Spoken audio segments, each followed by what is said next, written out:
मैं मनीष विश्वकर्मा बुद्धा क्लासेस के माध्यम से मैं आज आप लोग को मैथ पढ़ाने आया हूँ। और सबसे पहला लेसन हम आपका नंबर सिस्टम चालू करेंगे, जो एक बेसिक से स्टार्ट करते हैं। आपका नंबर सिस्टम जो कि इस लेसन से आपके एनटीपीसी हुआ, ग्रुप डी हुआ और एसएससी, सीजीएल, सीएचएसएल के माध्यम से इसमें 3 से 4 क्वेश्चन पूछते हैं। कभी कभी 1 से 2 ही क्वेश्चन रहता है, लेकिन ये आपके लिए सबसे बेनिफिट है कि नंबर सिस्टम के यानी नंबर के बारे में आपको जानना जरूरी है। तो सबसे पहला हम ये पता करते हैं कि नंबर कितने प्रकार के होते हैं।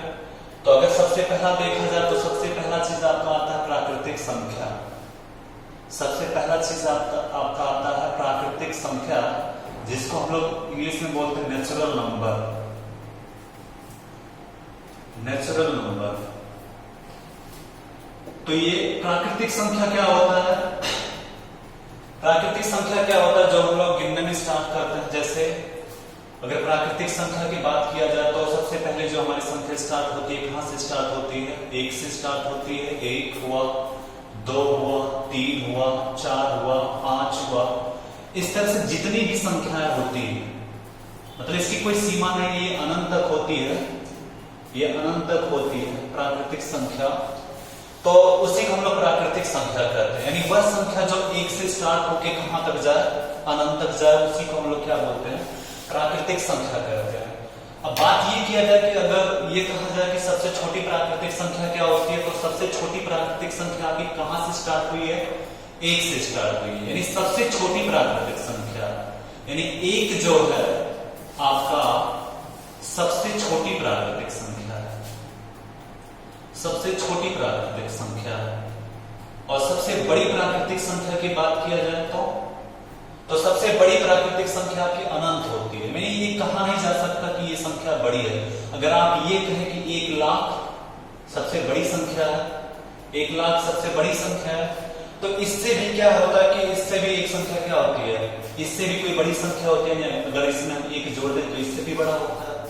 तो यानी सबसे बड़ी प्राकृतिक संख्या हमारी क्या होती है? अनंत होती है। यानी वह संख्या जो हमारी 1 से स्टार्ट होकर कहां तक जाए? अनंत तक जाए, उसे हम क्या बोलते हैं? प्राकृतिक संख्या। दूसरा आपका आता है क्या? पूर्ण संख्या।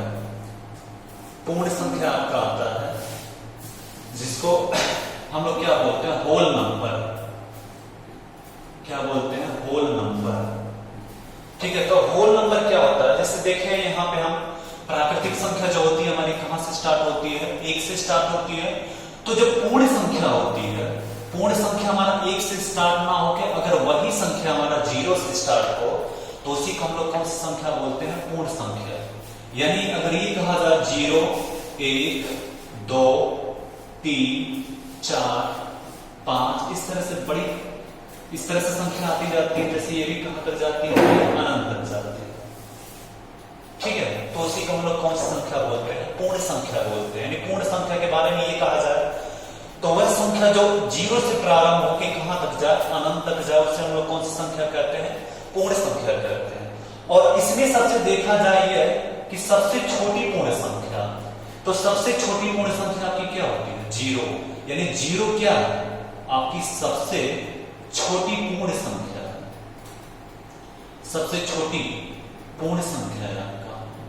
और सबसे बड़ी पूर्ण संख्या अगर बात किया जाए तो सबसे बड़ी पूर्ण संख्या आपकी क्या होती है? ये भी क्या होती है? अनंत होती है। यानी इसकी कोई सीमा नहीं है। तो कभी कभी ये पूछा जाता है कि क्या सभी प्राकृतिक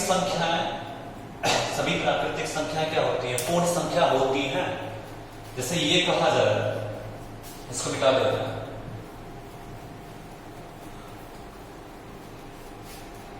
अगर ये कहा जाए, अगर आपसे ये क्वेश्चन किया जाए 2 चीज में, एक आपका प्राकृतिक संख्या और दूसरा आपका पूर्ण संख्या, अगर ये कहा जाए क्या सभी प्राकृतिक संख्या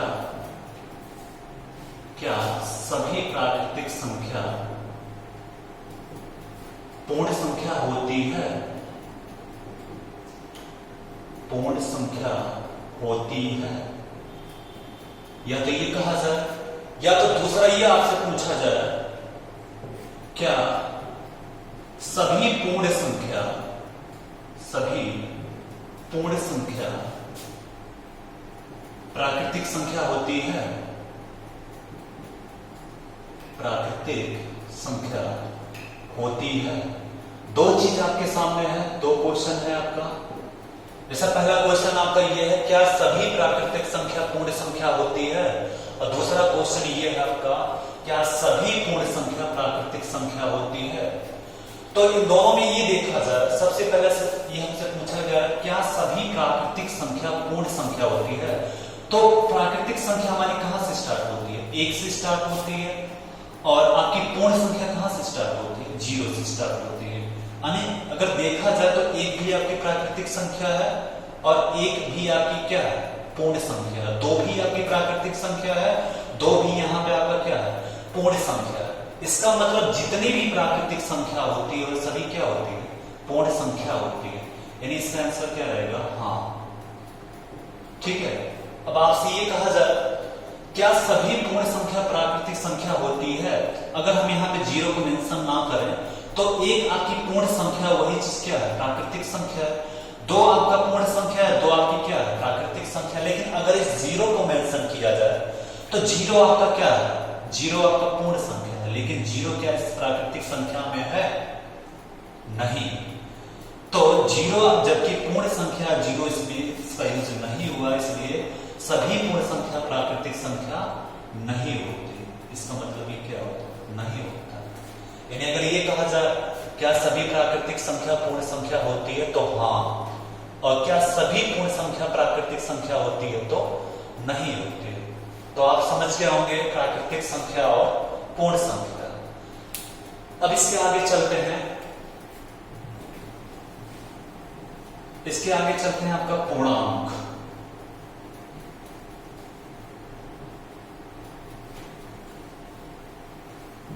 अगला आपका आता है संख्या पूर्णांक आता है। तीसरे नंबर पे आपका आता है पूर्णांक, जिसको बोलते हैं इंटीजर। इंटीजर तो सबसे पहले जानना ये जरूरी है कि पूर्णांक होता क्या है। तो अगर पूर्णांक को देखा जाए तो इसको तीन भागों में बांटा गया है। पूर्णांक को अगर देखा जाए तो ये तीन रूपों, तीन चीज का सम्मिलित रूप है। पहला चीज अगर देखा जाए ऋणात्मक संख्या, ऋणात्मक संख्या। दूसरा आपका धनात्मक संख्या, धनात्मक संख्या, और एक तीसरा जो है आपका शून्य। इन तीनों के समूह को ही हम क्या बोलते हैं, पूर्णांक कहते हैं। यानी पूर्णांक हमारा क्या हो सकता है, ऋणात्मक संख्या भी हो सकता है, शून्य भी हो सकता है, और क्या, धनात्मक संख्या। यानी तीनों के ग्रुप को हम लोग क्या बोलते हैं, पूर्णांक। अब ऋणात्मक संख्या क्या होती है, ऋणात्मक संख्या क्या होता है, जिस कोई भी संख्या के पहले अगर माइनस चिन्ह लगा हो या ऋण का चिन्ह लगा हो, उसे हम लोग क्या बोलते हैं, ऋणात्मक संख्या। जैसे अगर ये कहा जाए -1, -2, -3, -4, ये सभी क्या है, ऋणात्मक संख्या। और धनात्मक संख्या क्या होती है, यानी जिस संख्या के पहले कोई चिन्ह ना लगा हो या प्लस का चिन्ह लगा हो, उसे हम लोग क्या बोलते हैं, धनात्मक संख्या। जैसे हमारा जितनी भी प्राकृतिक संख्या, जैसे 1 हुआ, 2 हुआ, 3 हुआ, 4 हुआ, ये सभी क्या होती है, धनात्मक संख्या। और ये सभी हमारी क्या होती है, ऋणात्मक संख्या। यानी अगर ये कहा जाए तो सभी ऋणात्मक संख्या भी क्या होती है, पूर्णांक होती है, और सभी धनात्मक संख्या भी क्या होती है, पूर्णांक। और अगर उसमें अगर जीरो को भी सम्मिलित कर लीजिए, जीरो भी आपका क्या है, पूर्णांक। यानी जीरो भी अगर कहा जाए तो क्या है, पूर्णांक है। या दूसरी तरफ से ये परिभाषा दिया जाए जिसको हम P/Q के रूप में लिख सकते हैं, जिसको P/Q के रूप में लिख सकते हैं, और यहां पे Q इज इक्वल टू 1, यानी Q बराबर हमेशा किसके हो, 1 के हो, वही हमारा क्या होता है, पूर्णांक। जैसे ये है 5/, अगर हम 5 है तो 5/1 का भी क्या है, पूर्णांक। लेकिन अगर यहाँ पे ये कहा जाए आपसे कि क्या 3/8 का पूर्णांक है, तो नहीं। क्यों, क्योंकि Q बराबर क्या होना चाहिए, यानी Q यानी हर का जो मान होना चाहिए वह 1, जबकि यहाँ पे हर का मान 1 नहीं है, इस वजह से यह पूर्णांक आपका नहीं। पूर्णांक इसका मतलब क्या हुआ, P अपान Q के रूप में लिखा जाए और वहां पे Q बराबर क्या हो, 1 हो जाए, उसी को हम लोग क्या बोलते हैं, पूर्णांक हो जाए। या आप ये कह सकते हैं कि पूर्णांक वह संख्या है उसको ऋणात्मक संख्या भी, सभी ऋणात्मक संख्या भी क्या होती है, पूर्णांक होती है। शून्य भी आपका क्या है, पूर्णांक है। धनात्मक संख्या भी आपका क्या है, पूर्णांक। क्योंकि जो शून्य होता है ना तो ऋणात्मक होता है और ना ही क्या होता है, धनात्मक होता है। तो यह आपका ये पूर्णांक हो गया। अगला आपका आता है परिमेय संख्या, इसको मिटा दे रहे हैं।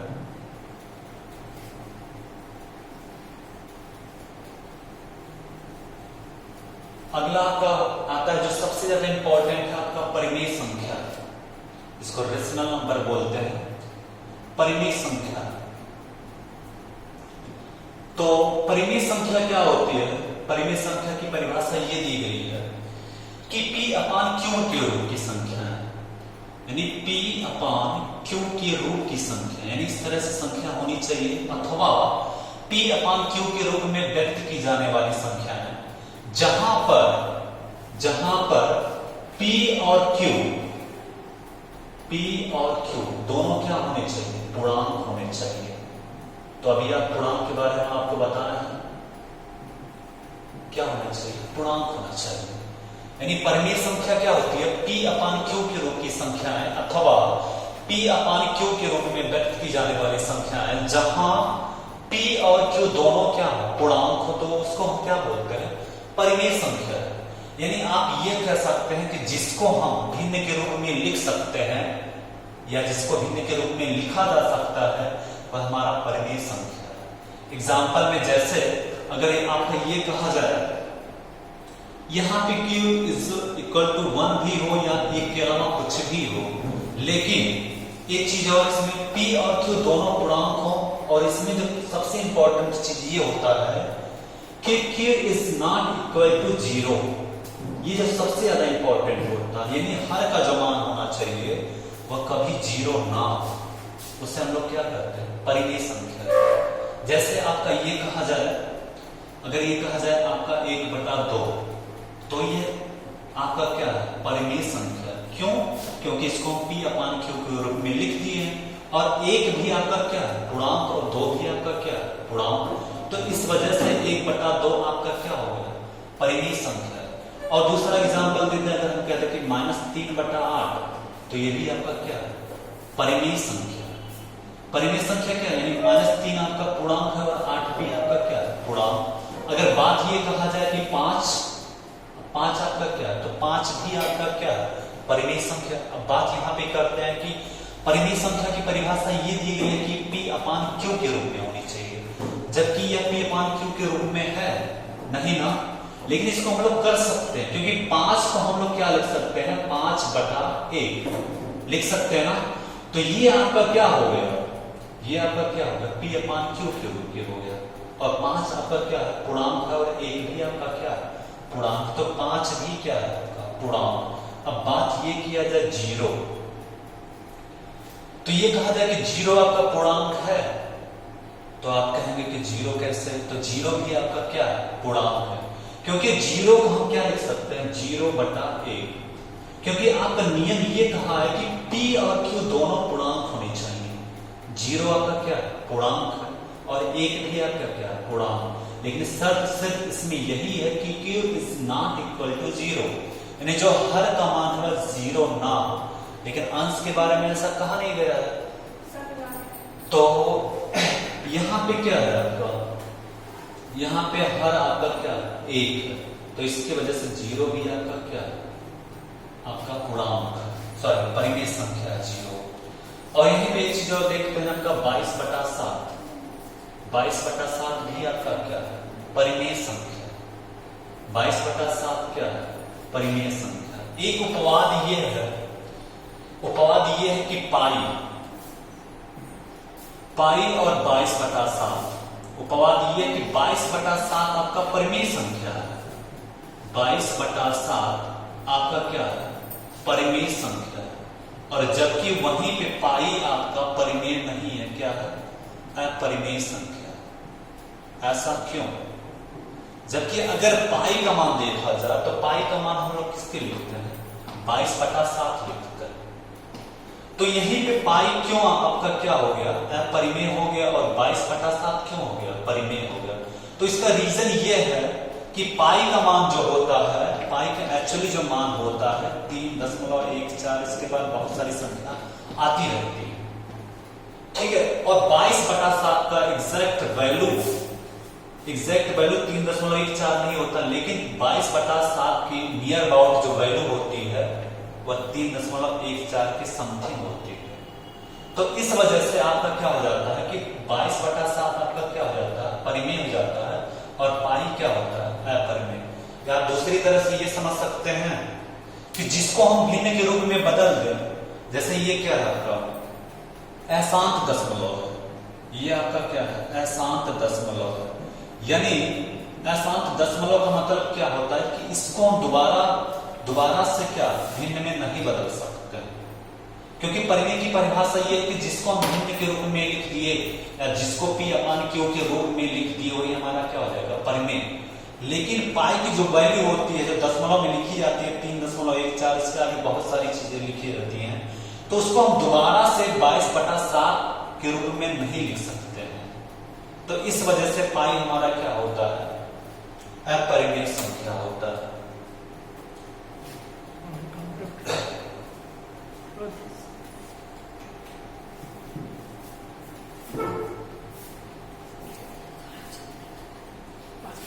और भी एग्जाम्पल दे रहा आपका परिमेय संख्या पे, जैसे ये कहा जाए कि अगर ये कहा जाए कि 3.14 आपका क्या है, तो ये भी आपका क्या है, परिमेय। इसको आप पाई का मान मत समझिएगा, क्योंकि पाई का मान 3.14 नहीं होता, बल्कि इसके आगे भी होता है। बट हम कैलकुलेशन के लिए क्या करते हैं, कैलकुलेशन के लिए पाई का जो वैल्यू होता है 3.14 लिख लेते हैं। तो ये आपका अगर सिर्फ 3.14 लिखा जा रहा है, तो इसको भी हम क्या बोलते हैं, परिमेय संख्या। और परिमेय संख्या है क्या, P/Q के रूप में। तो P/Q के रूप में है, तो इसको भी आप क्या लिख सकते हैं, P/Q के रूप में लिख सकते हैं। क्योंकि अगर इसको हम भिन्न में बदलना चाहें तो क्या लिख सकते हैं, 314 और बटा क्या लिख सकते हैं, 100 लिख सकते हैं। यानी ये आपका क्या हो गया, परिमेय संख्या हो गया। और देखा जाए यहाँ पे 0.3333 इस तरह से है, तो ये भी आपका क्या परिमेय संख्या है कि नहीं। तो यहाँ पे सबसे बड़ी प्रॉब्लम ये है कि अगर इसको हम P/Q के रूप में लिख दिए, तब तो ये हमारा क्या हो जाएगा, परिमेय संख्या हो गया। अगर इसको हम लोग नहीं लिख सकते हैं तो ये आपका क्या रहेगा, अपरिमेय। तो आप देखेंगे कि इसको हम P/Q के रूप में लिख सकते हैं कि नहीं। तो इसको हम क्या लिख सकते हैं, ये तो इसको हम क्या लिख सकते हैं, 0.3 पे क्या लगा सकते हैं, 12, और 0.3 पे 12 का मतलब क्या होता है आपका 3/9, और जबकि आपका क्या है P/Q के रूप का, और इस वजह से आपका ये क्या है, परिमेय संख्या। यानी जिस संख्या को हम P/Q के रूप में लिख सकते हैं तो वही हमारा क्या हो जाता है, परिमेय संख्या होता है, ठीक है।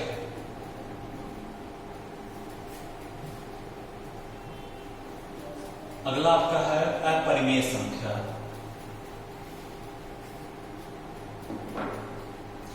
अगला है आपका अपरिमेय संख्या।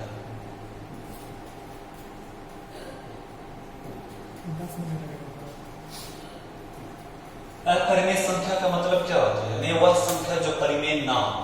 जैसे तो कौन सी संख्या होती है जो परिमेय ना हो, तो पहले एक एग्जांपल हम आपको दिए थे, पाई आपका क्या है, परिमेय। और बहुत सारी संख्याएं जिसको हम परिमेय के रूप में नहीं लिख सकते हैं। जैसे अगर कोई भी संख्या है, अगर यहाँ पे 1/0 लगते हैं तो आपका ये क्या हो जाएगा, अपरिमेय।